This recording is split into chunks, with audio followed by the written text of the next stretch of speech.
इन alkene, alkene में conformation कैसे होता है? तो हम लोग जानते हैं कि एल्केन में जो कार्बन कार्बन एटम होता है उसमें क्या होते हैं, सिंगल बॉन्डेड होते हैं, यानी कि एक कार्बन दूसरे कार्बन से किसके द्वारा अटैच रहता है, सिंगल बॉन्ड के द्वारा। जैसे हम लोगों ने लिखा कि CH3 सिंगल बॉन्ड CH3, इसको हम लोग क्या बोलते हैं, एथेन बोलते हैं। तो सिंगल बॉन्ड से जब बॉन्डेड कार्बन एटम होते हैं, इसमें भी ध्यान रखना चाहिए कि कम से कम 2 कार्बन की रिक्वायरमेंट होती है। तो जब 2 कार्बन इसके अंदर होंगे, 2 कार्बन एटम होंगे, तो उनमें फ्री रोटेशन पाया जाता है, यानी कि उनमें क्या होता है, फ्री रोटेशन यानी कि मुक्त घूर्णन पाया जाता है।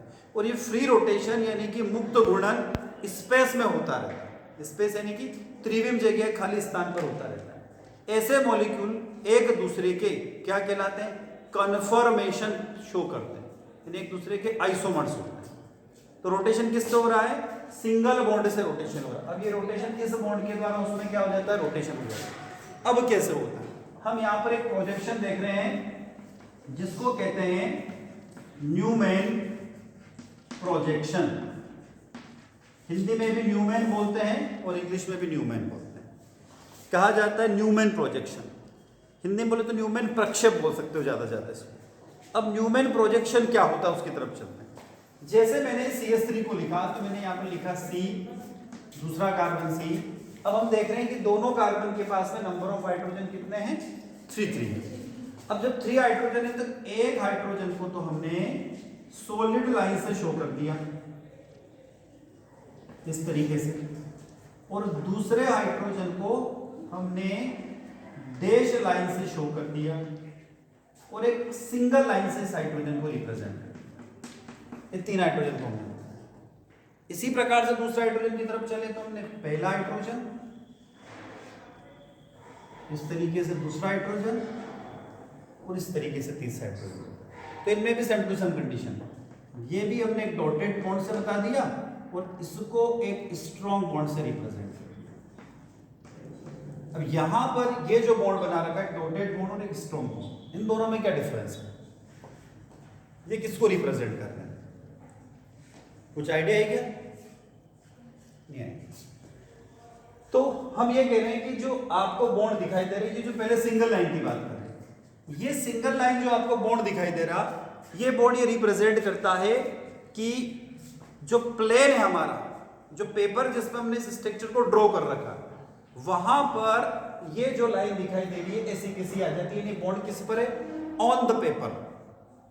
तो ये बॉन्ड किस पर है, पेपर के ऊपर। अब हमें 2 बॉन्ड दिखाई दे रही है, एक तो दिखाई दे रही है हमें डॉटेड लाइन, और एक हमें दिखाई दे रही है सॉलिड लाइन। जो डॉटेड लाइन है वो रिप्रेजेंट करती है कि ये जो है ये बिलो द प्लेन है, यानी कि तल के पीछे की ओर, और ये जो सॉलिड लाइन है ये रिप्रेजेंट कर रही है अबाउट द प्लेन, यानी तल के आगे की ओर। यदि इसको मैं बताऊं तो ये जो बॉन्ड है ये तो आगे की तरफ आ गया, क्लियर है? तो ये बॉन्ड किस तरीके से आ गया, ये बॉन्ड है तो ये आगे की तरफ आ गया, ये बॉन्ड की तरफ चला गया, इस बॉन्ड के पीछे की तरफ चला गया, और ये जो H है ये ऐसा करना पड़ता है। सेम टू सेम इसमें भी ऐसा ही होगा। तो जो डॉटेड लाइन है मतलब उसकी शेडो दिखाई दे रही है, ये कह सकते हैं हम लोग। तो ये किसकी तरफ है, ये पीछे की तरफ है, ये फ्रंट की तरफ है, और ये इस प्लेन पर। तो जो बॉन्ड होते हैं ये हमने 3D स्ट्रक्चर टाइप ड्रॉ कर दिया इसको। तो जो बॉन्ड होते हैं वो कभी भी एक प्लेन पर नहीं होते, यानी एक तल पर नहीं होते। तो उनके प्लेन क्या होते हैं, डिफरेंट टाइप में चेंज होते हैं। अब न्यूमैन ने क्या किया कि ये जो कार्बन और कार्बन के बीच में सिंगल बॉन्ड है और जो HH है उनको एक प्रोजेक्शन के द्वारा रिप्रेजेंट किया। उन्होंने पहले कार्बन को तो डॉट मान लिया और दूसरे कार्बन को एक सर्कल के जैसा मान लिया। तो हमने कहा हमारे पास में एक कार्बन तो सर्कल है और एक कार्बन डॉट हो गया। अब इन्होंने कैसे बनाया, तो उन्होंने पहले कार्बन के साथ में 3 हाइड्रोजन अटैच है, उसी तरीके से दूसरे कार्बन के साथ में भी 3 हाइड्रोजन अटैच हो। ये जो स्ट्रक्चर आपको दिखाई दे रहा है ये है CH3 सिंगल बॉन्ड CH3, और इसको बोलते हैं न्यूमैन प्रोजेक्शन। न्यूमैन साइंटिस्ट का नाम है, उन्होंने एक प्रक्षेप दिया, प्रोजेक्शन दिया। तो इस तरीके को बोल सकते हैं। इस एक स्ट्रक्चर इनको जो बोलते हैं डैश, और इसको बोलते हैं डैश, और इसको बोलते हैं वेज। इंग्लिश में डैश और वेज बॉन्ड के नाम से जानते हैं, ठीक है? तो इस प्रोजेक्शन को हमने क्या नाम दे दिया, न्यूमैन प्रोजेक्शन। इसी तरीके से एक और प्रोजेक्शन होता है, उसकी तरफ चलते हैं, जिसका जो नाम है वो कहलाता है सॉहर्स प्रोजेक्शन।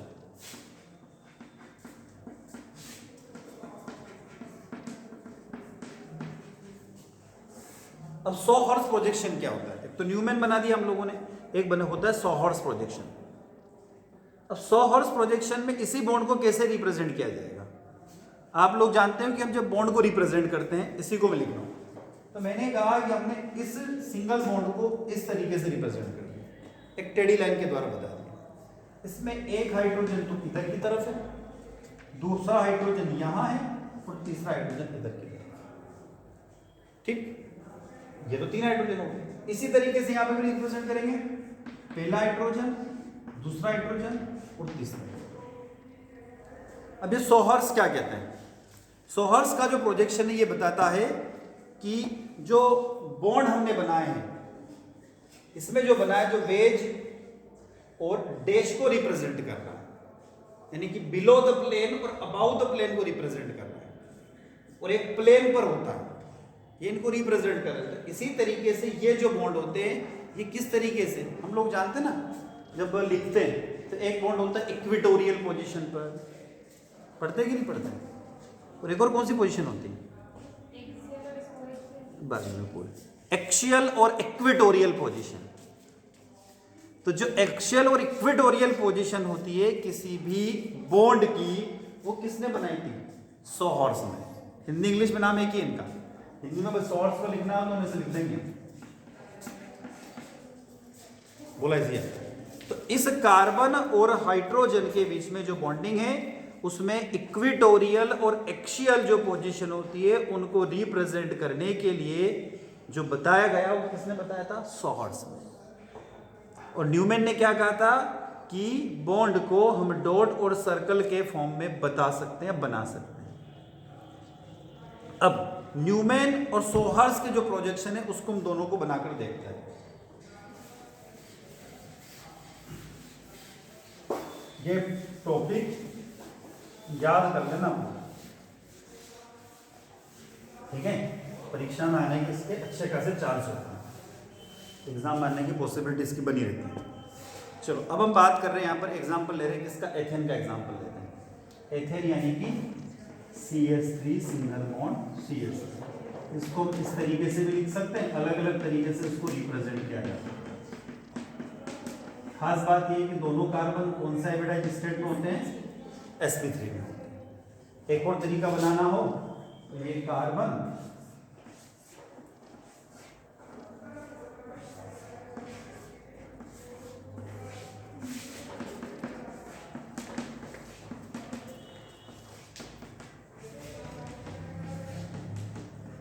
ये जहां पर मैंने ये डैश बना रखा है, जहां पर ओवरलैपिंग हो रही है, इनमें कौन सी बॉन्डिंग है?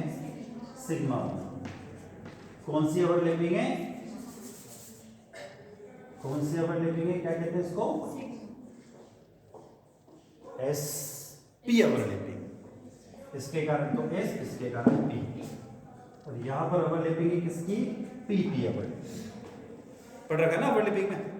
तो इस तरीके से हमने 3 स्ट्रक्चर बना दिए। अब हम बना रहे हैं सॉहर्स और न्यूमैन के जो स्ट्रक्चर है उनको बनाते हैं। अब हम ये जानते हैं कि जो एथेन होता है, इस एथेन में ये जो हमने सर्कल वाला स्ट्रक्चर बनाया था, यानी कि न्यूमैन प्रोजेक्शन बनाया था, 2 टाइप से होता है। एक होता है इक्लिप्स्ड फॉर्म, एक होता है स्टगर्ड फॉर्म। इंग्लिश में बोल रहा हूं मैं। एक होता है इक्लिप्स्ड फॉर्म, दूसरा होता है स्टगर्ड फॉर्म। इक्लिप्स्ड आप लोग जानते हो वर्ड।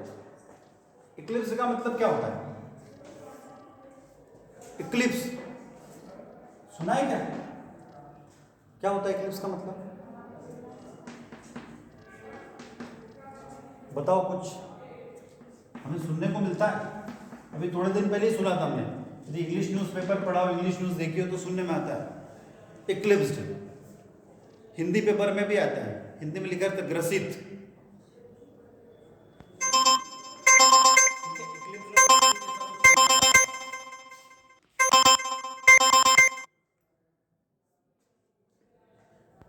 सुना है क्या नाम?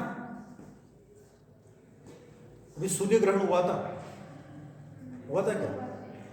उसके लिए उसमें आता है वर्ड इक्लिप्स्ड, ग्रसित रूप लिखा आता है। देखो क्या हुआ, अब इसको मैं समझाता हूं। ये जो मैं स्ट्रक्चर बनाने जा रहा हूं ये है इक्लिप्स्ड फॉर्म। ये तो बना हमारा सो हॉर्स का, और ये बना दिया हमने न्यूमैन का, और इसको हम बोलते हैं इक्लिप्स्ड। अब क्या होता है इक्लिप्स्ड? हाँ इक्लिप्स्ड, हिंदी में बोलते हैं उसको ग्रसित। देखो यदि मैं इधर से खड़ा हूं और यहां से देख रहा हूं तो इस हाइड्रोजन ने या इस बॉन्ड ने इस हाइड्रोजन को कुछ देर के लिए ढक लिया, मतलब खा लिया है। ठीक है, ग्रसित का मतलब खा जाना, तो कुछ देर के लिए इसको ढक लिया, इक्लिप्स कर लिया। यदि मैं यहां से खड़ा होकर देख रहा हूं तो मुझे दिखाई नहीं दे रहा, तो इस हाइड्रोजन ने इसको इक्लिप्स कर लिया। इसी तरीके से इसने भी इसको कर लिया। तो तीनों जो बॉन्ड है CH बॉन्ड, उसने अगले CH बॉन्ड को क्या कर लिया, इक्लिप्स कर लिया, यानी इसको खा गया कुछ देर के लिए, यानी कि दिखाई नहीं दे रहा। अब ये तो हमारा कौन सा हो गया, ये हमने बना दिया इक्लिप्स फॉर्म। इसी तरीके से जब इसका स्टगर्ड फॉर्म बनाए तो कैसे हो सकता है, तो देखो जैसा भी हमने बनाया था उसी तरीके से बनेगा। H H H H H और H।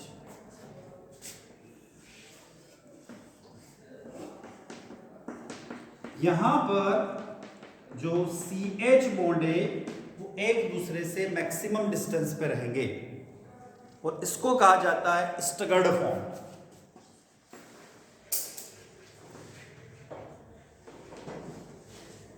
क्या कहा जाता है, स्टगर्ड फॉर्म। हिंदी में बोलते हैं इसको सांतरित रूप। हिंदी मीडियम वाले जो बैठे हैं तो उसके लिए आएगा वर्ड सांतरित रूप। अब इसमें क्या होगा, स्टगर्ड फॉर्म यानी सांतरित क्या होता है, इसमें यह होता है कि सभी CH बॉन्ड को हम क्लियरली आइडेंटिफाई कर सकते हैं, यानी कि देख सकते हैं, हमें दिखाई दे रहे हैं। हम देखें तो ये भी एक दूसरे, सब एक दूसरे से, एक और खास बात, एक दूसरे से मैक्सिमम डिस्टेंस पर रहेंगे, अधिकतम दूरी पर रहेंगे। तो इस फॉर्म को कहा जाता है स्टगर्ड।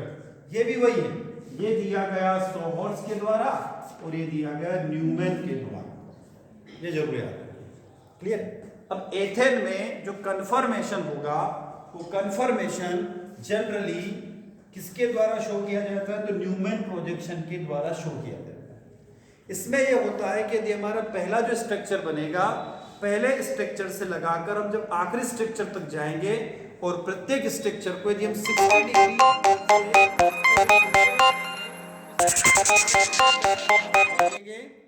कि हमें जो लास्ट स्ट्रक्चर मिलेगा वह और पहला स्ट्रक्चर सेम होगा। और एक और खास बात, हर 120 डिग्री पर स्ट्रक्चर सेम आने लग जाएगा, उसको भी हम रोटेट करके देखते हैं और बनाकर देखते हैं। ये पूरा जो डायग्राम हम बनाएंगे ये पोटेंशियल एनर्जी डायग्राम के बेसिस पर बनेगा। हिंदी में कहें तो स्थितिज ऊर्जा के आधार पर हम इसको बना सकते हैं। पोटेंशियल एनर्जी या फिर हम स्थितिज ऊर्जा के आधार पर इसको डिटरमाइन कर सकते हैं, फिर इसको बना सकते हैं। देखो अब हम दो जो बना रहे हैं एंगल, एक तरफ तो हम ले रहे हैं यहां पर पोटेंशियल एनर्जी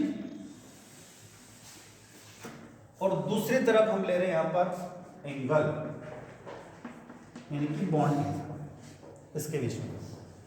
इसमें जो पोटेंशियल एनर्जी रहेगी वो मैक्सिमम जा सकती है 12.30 किलो जूल पर मोल तक। कैसे होगा, शुरुआत में हमारा जो एंगल रहेगा वो 0 रहेगा, हम यहां से स्टार्ट कर रहे हैं, फिर हमारे पास में यहां पर 60 पर आएगा, हर 60 पर रोटेट करेंगे, फिर 60 के बाद में कहां चला जाएगा, ये 120 पे आएगा, फिर 120 से कहां जाएगा 180, फिर 180 से 60 का डिफरेंस रखना है, कितना आ जाएगा 240, फिर 240 से 300 और फिर 360।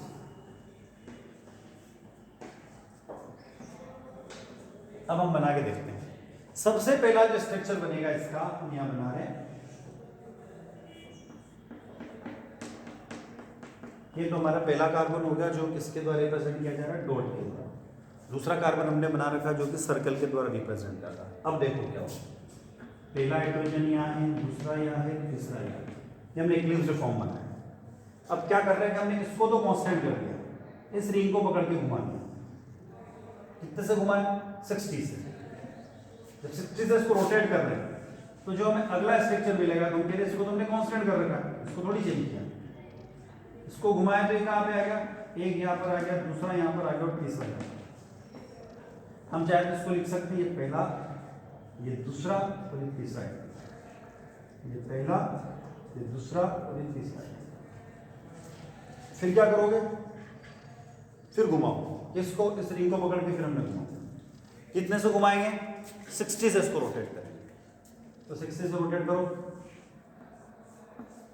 H H H, इस डॉट को कांस्टेंट कर रखना, ये H, ये H और ये H, ये फर्स्ट, ठीक है, ये हमारा सेकंड, ये थर्ड बन गया।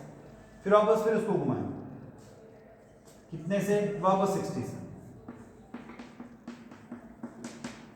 ये H मतलब एक बार देखो, इक्लिप्स फिर स्टैगर्ड फिर इक्लिप्स फिर स्टैगर्ड, तो H H, ये हमारा 1, ये हमारा 2, ये हमारा 3। फिर रोटेट करो, हम आ गए कहाँ, 240 पर, 1 2 और 3, ठीक। ये कहाँ आ गया, 2 वाला इधर आ गया, ये 2, ये 3 और ये 1। फिर हम 300 के पास आ गए, H H H, ये कहाँ जाएगा, इसके सामने H3, ये कहाँ गया H2, ये कहाँ गया H1। फिर वापस इस रिंग को पकड़ के फिर घुमा दिया, तो H H और H, ये कहाँ जाएगा, इस पोजीशन पर जाएगा, ये 1, ये 2 और ये 3। तो हम देख रहे हैं कि पहला स्ट्रक्चर और आखिरी स्ट्रक्चर सेम हो गया, ठीक है। तो भैया पहला और आखिरी सेम है, तो ये भी तो सेम है, दूसरा और पांचवा ये भी तो सेम है, ठीक है ना। तो इस तरीके से स्ट्रक्चर बनते जाते हैं, और ये अपनी किसको रिप्रेजेंट करता है, स्टेबिलिटी को रिप्रेजेंट करता है। जो कंफर्मेशन एनालिसिस है वो किसको रिप्रेजेंट करता है, अपनी स्टेबिलिटी और स्थायित्वता को रिप्रेजेंट करता है। अब हम यहाँ पे कहें कि इन दोनों स्ट्रक्चर में से कौन सा स्ट्रक्चर ज्यादा स्टेबल है, तो हमने कहा कि ये तो देखो लोअर एनर्जी लेवल पे और ये पोटेंशियल एनर्जी क्या इसकी हाई, तो यहां से यहां तक का डिफरेंस अभी हमने क्या कहा था, 12.13 किलो जूल पर मोल। तो ये तो हमारा इक्लिप्स था, ये स्टैगर्ड, ठीक है। वापस ये क्या है, इक्लिप्स। तो कहीं ना कहीं ये देखें इक्लिप्स का है, तो जो इक्लिप्स स्ट्रक्चर है और स्टैगर्ड स्ट्रक्चर की यदि हम स्टेबिलिटी की बात करें तो दोनों में से कौन ज्यादा स्टेबल होगा, कौन ज्यादा स्टेबल होगा,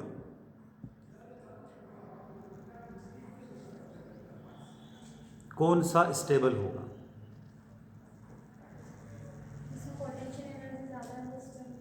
कंफर्म।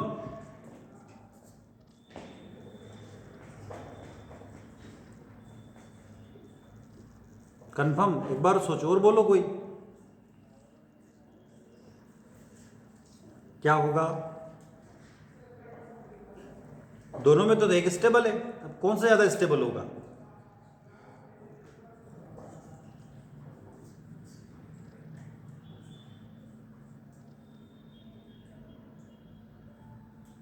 कौन सा ज्यादा स्टेबल है, ये कौन सा है इक्लिप्स, ये कौन सा है स्टैगर्ड है।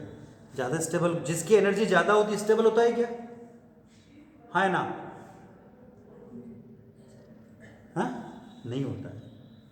तो इसमें ये आता है कि स्टैगर्ड फॉर्म इक्लिप्स के कंपेयर में लगभग यानी अप्रोक्सीमेट 12.13 किलो जूल पर मोल स्टेबल होता है। किसके फॉर्म में, स्टैगर्ड फॉर्म इक्लिप्स के कंपेयर में 12.13 किलो जूल पर मोल स्टेबल होता है। बस इतना सा डिफरेंस स्टेबिलिटी का, ज्यादा अंतर नहीं है, ठीक है।